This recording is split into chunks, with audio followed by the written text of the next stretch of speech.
Hey guys, this is Ali and welcome to another tutorial for Cinema 4D. And today we're gonna create, not gonna create, I'm just gonna show you some tips, and you can call it a tutorial slash tips and tricks, I guess. Uh, so a lot of people asking me about my project, Particles Volume 1 and Volume 2, and how I achieved this effect and looks so much like the plugin, uh, Karyotor or whatever the plugin name for 3ds Max. And it's really simple if you have a background knowledge of particles and xpresso. So let's try and recreate this without a third-party plugin. And it's not going to be exact the same of my project, but it's kind of close to it. So let's create, first of all, let's create a null object. And let's rename this null object to TP, stand for thinking particles. You don't really have to rename it, but I just do. Anyway, right-click on it, Cinema 4D tags, and add xpresso.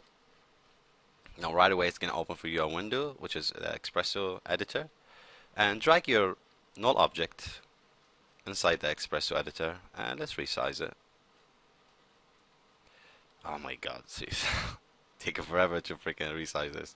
Anyway, so click on the red square and let's add global matrix again, and we're gonna go this time coordinates global position and add global position.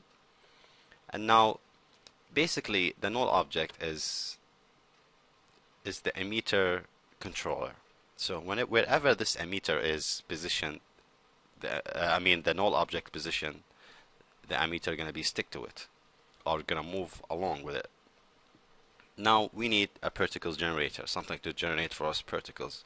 So right-click in the xpresso editor, a new node, thinking particles, TP generator, and add Pstorm.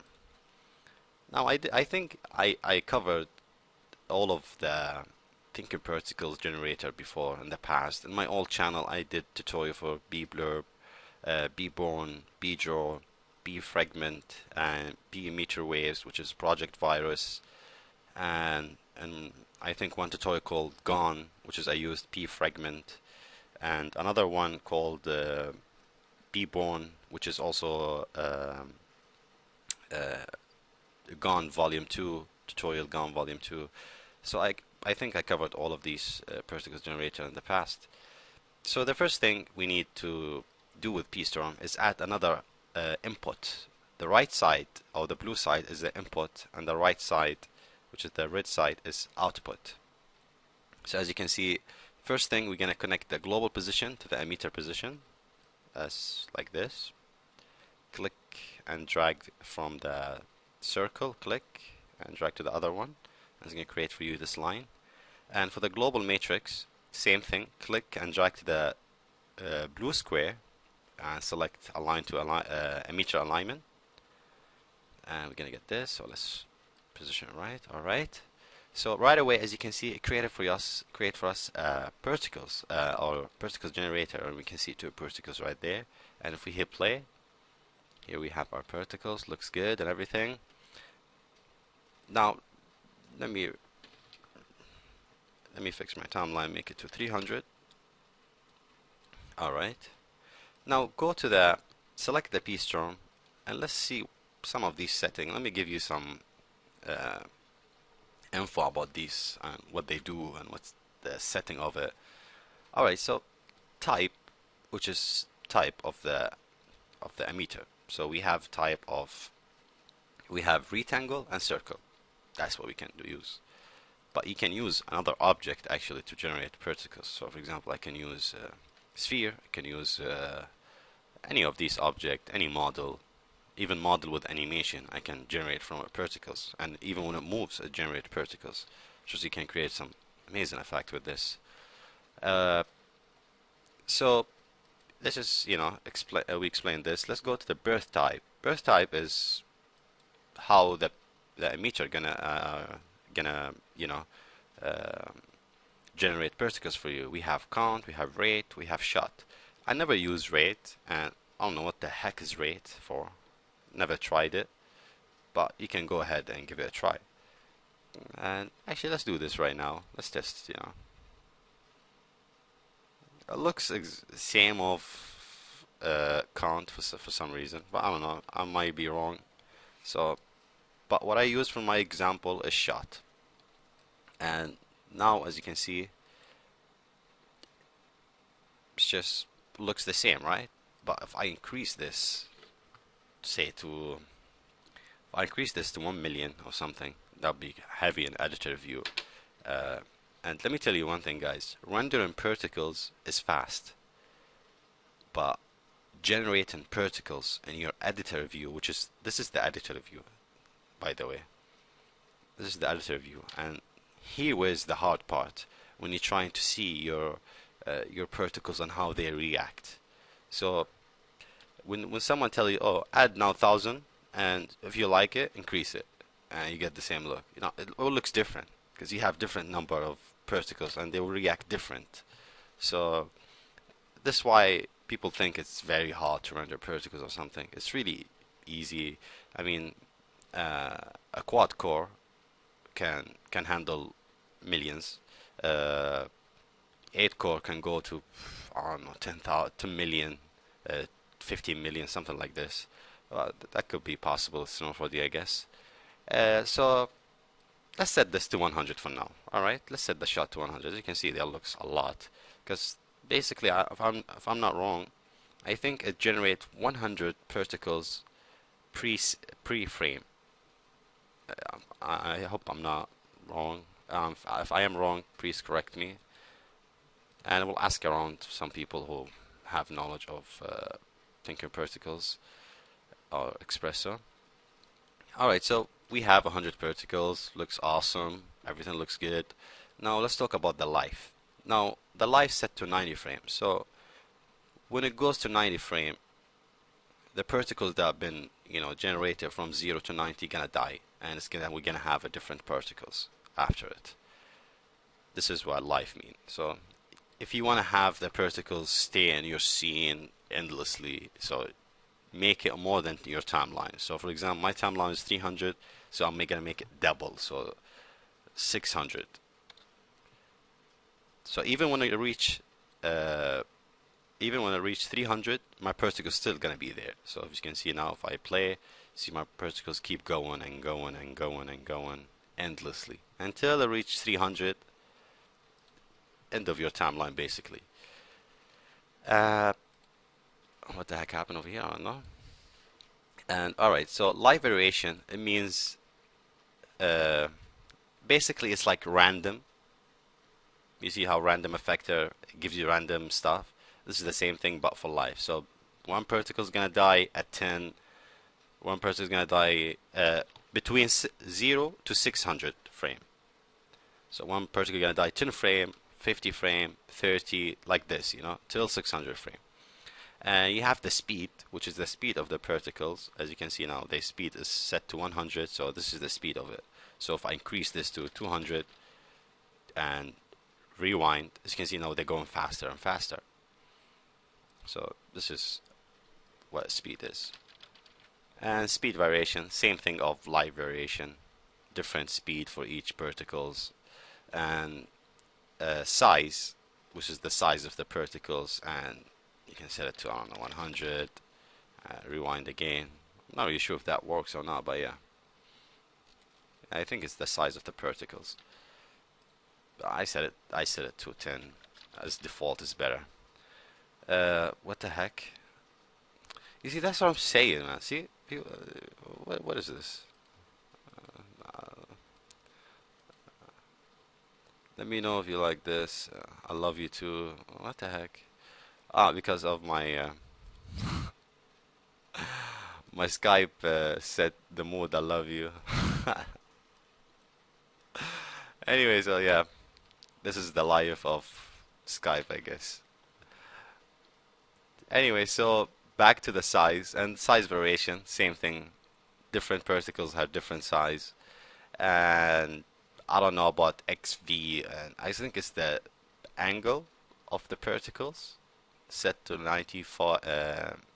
45 degree, and the X size, which is the size of the actual emitter. So let's go over here and rewind. Let's go closer actually. See the size of my emitter now set to 100. So if I change this to say 10, and just I need to refresh my timeline. As you can see now, how's the size of my emitter change? Alright, I said 10, not 1000. So if I refresh this, so I get this kind of size of emitter. So this is the X and Y. If you change it to 10 also, sorry, 10. And if we refresh our timeline, see we get smaller size for the emitter. So let's get it back to 50%, 50 centimeter, 50 centimeter. That'll be a reasonable size of emitter. And distance, never tried it. I guess the distance of how long the particles travel, and the variation, same of the light variation and speed variation. Spin, never tried it. Spin variation, never tried it. Spin type set to random, I never tried it. But you can go ahead and play with it and get some cool result, I guess. So this is Pstorm breakdown for the setting over here, I guess. And now let's make something, okay? Let's do something over here. Let's create something nice. Now if we render, we can see our particles basically. So we need simulation. We're gonna go to simulation, thinking particles, and particles geometry, which is gonna render for us these particles. And also if we render now, we can't see anything. So right click on the particles geometry and go hair tag and add a render. So we're gonna use basically hair to render our particles. So let's go to file, material, file, and hair material, and let's add the hair material to our particles geometry. And if we did render now we can see our particles, but not really, but it's right there. As you can see, it's brown, like someone took a shit, I guess. Let's change the color to white, okay, and the other color also, I don't know, maybe you want it to be blue or something. And now I think we can see our particles, and doesn't look good, right? I don't know, for me it doesn't look good. So let's go back to our xpresso editor. Alright, right click on the xpresso editor, a new node, thinking particles, and TP actuator or something, and add ppass. And again, right click, a new node, thinking particles, TP dynamic, and add p fraction. And let's connect them. Bam. Easy as that. Now p fraction, what p fraction basically is, it's like, you can say it's kind of a slow motion effect for particles. I could be wrong, but this is how it seems, it looks to me, you know, because now it's set to 1. Alright, so if I change this, say, to 10, look what happened to my particles. See, they're going slow and stop, but they move, but in slow motion, kind of slow motion. And if I set it to 1, or let's set it to 0, look what happened to my particles. Now they're flying normally, nothing. But if I set this to 1, look what happened to my particles. See, they kind of move slowly and kind of freeze. You know what I mean? And with this, you can create some cool effect using p fraction. And also you can add more than p fraction. Like, let's render this. So this is how it's gonna look like. Nothing interesting, right? Let's add the light. Alright. And let's add the light, a child of the null object, which is the TP, or null object. And let's go to the light setting. Change the color to blue for now. You can put any color you want. You don't have to exactly follow what I do. And let's go to, and change the type from visible light, set to none, change it to visible. And just reduce the size. Alright, and if we render now, you can see the particles, and we have some kind of a glow, as you can see over here. That's why I give it a nice look also. And let's go to shadow and add retrace hard, and change the shadow density to 200, not 2000, 200. Alright, now we have some shadow in our hair material. Now it doesn't look that good, but just wait a second. I'll make it look good.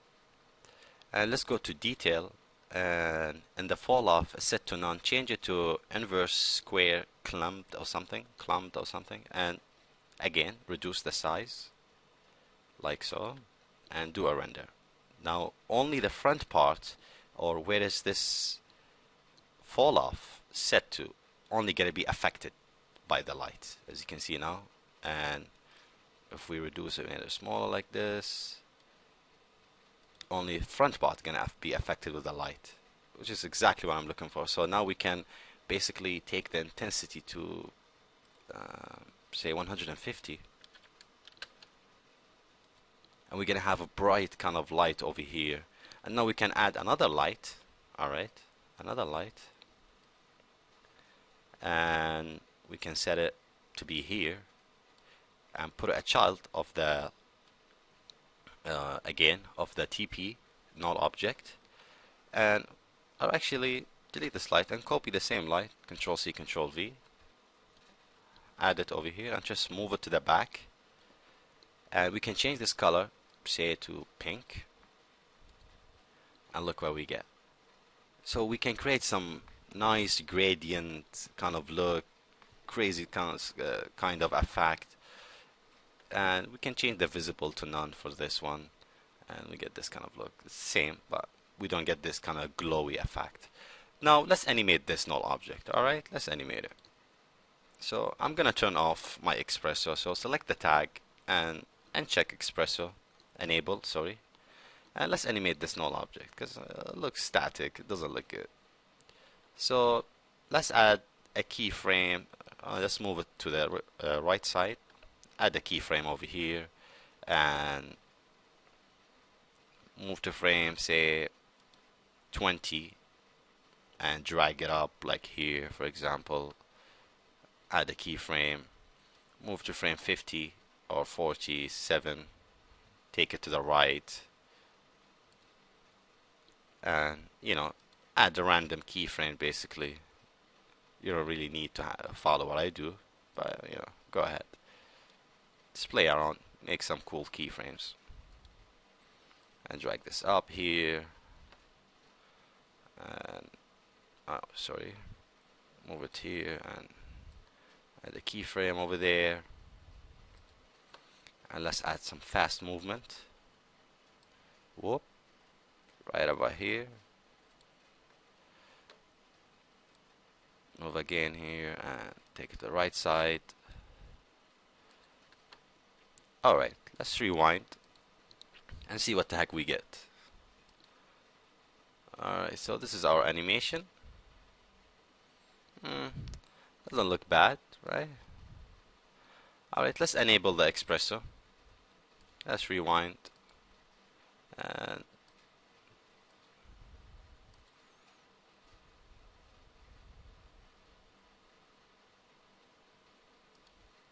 let's render this.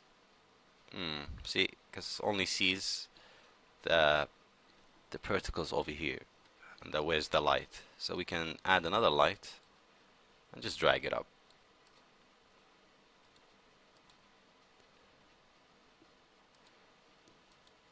So now we can see our particles, but we can color it. Let's make it like some kind of blue like this, but we still get the glow over here. Alright, go to the top of view, select your null object, and now you see your keyframe. So we can move our keyframes, like to sides, over here, and this one here. That one, take it maybe here, and basically get random kind of movement. So you see we have some nice and kind of 3D animation. Alright, let's see what we get from this. Alright.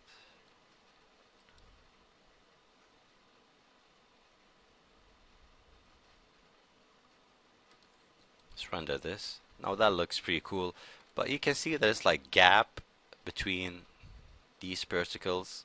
It doesn't look good. So if we select on the particles geometry, if we select the render tag and set it to velocity.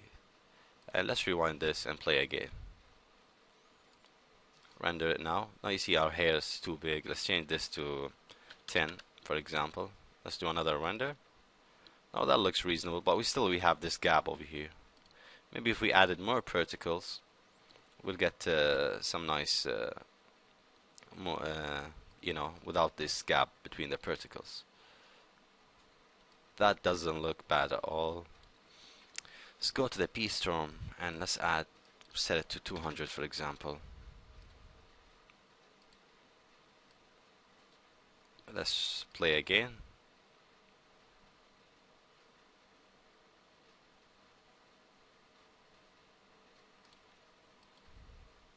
Doesn't look bad at all. So I'll change the speed to say 50 or 80, sorry, and let's see where we get.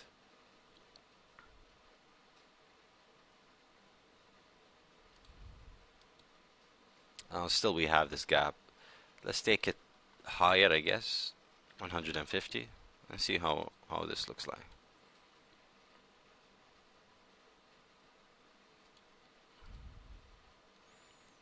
Alright, let's go to the xpresso editor, go to P fraction, change it to 0 just for now, just to check, and play again.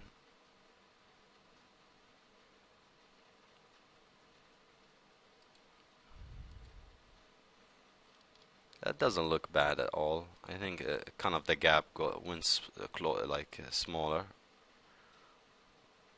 So let's change the P fraction to 0.5. Sorry, 0.5. And let's play again.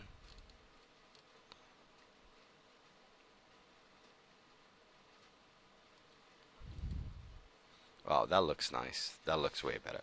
So, you know, have a play around, add more particles, go like to millions, and see what do you get. So it's all matter of, you know, tweaking the setting, playing around, and see whatever, you know, fits your, you know, your taste. Also, one more thing, if you go to the xpresso editor, right click, new node, think in particles, TP dynamic, you can play with the gravity, for example. So we connect this to this. Alright. P pass to the P gravity. Now this is also can create for you some nice effect. So let's create a null object. Okay, and let's call it G, stand for gravity. And let's select the P gravity and add the, what do you call it, the null object, the object over here. And now you will see something. Not really. P fraction, speed. Let's take the speed of the Pstorm to 100. And let's open our xpresso, select the B gravity, and change it to a spherical.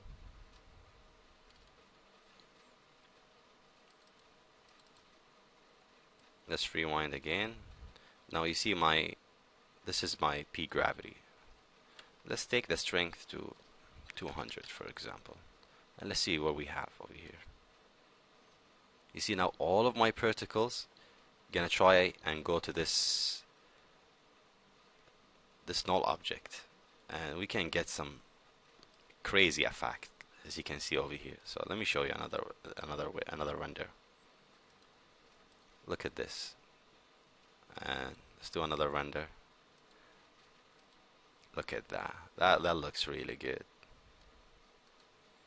Let's change the size, the scale on the render tag to 5, and let's get some nice. Alright, let's change it to 2.5. 2.5 is reasonable. Yep, that's way better. But you can see that the look that you get, and if you kept like, you know, playing, you see my particles is gonna keep circling around this gravity, and you're gonna get some nice effect, abstract kind of movement. Um, Another thing you can add is right click in new node, think in particles, TP dynamic, and you can add velocity and connect the path to it. And now velocity basically, it's like you tell this velocity where's uh, your particles want to go. So maybe you want to go side to the right side, up right side, or left right side. So you can, this is what velocity basically is. And set now. Let's play with these settings. Let's take this to 250 or something. Let's hit play. Now you can see now they going, all of them going down. This is where my setting goes. See, going sideways actually. The right side. You can change it to set it to minus. And now you see the left side. So you can control where they're gonna move and stuff like that. So yeah, I hope you learned something from this tutorial and hope you enjoy it. If you have any question about this tutorial, feel free to leave me a comment and I'll try to get back to you as soon as I can. And yep, don't forget to check Project 4D new texture pack. Pretty awesome pack. Definitely worth buying. You can buy it straight from my site store. And yep, that's about it. Thanks for watching, guys, and peace.